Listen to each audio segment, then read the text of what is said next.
Welcome to Let Me Fix This. Enjoy the video. You start by importing your photos and the song into a new Capcut project. Tap the audio track and either set the BPM manually or use auto detect so you know beats per minute. This gives you consistent timing. Next, trim the audio to the exact downbeat where you want the sequence to begin. This anchors your edits. Once done, mark that first beat so every following photo placement aligns with the rhythm and you avoid drifting later. Now align your photos to the detected beats.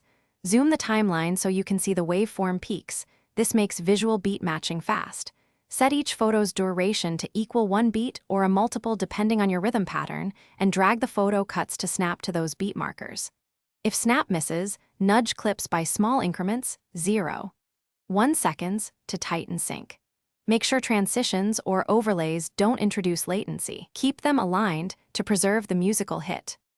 Finish by playing the full video at normal speed and watch for timing slips. You should tighten any photo cut that lands slightly before or after a beat. Small adjustments matter.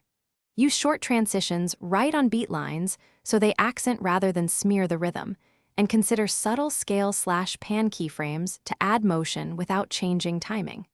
If the audio drifts or looks offset, redetect BPM or retrim the starting downbeat and resnap clips.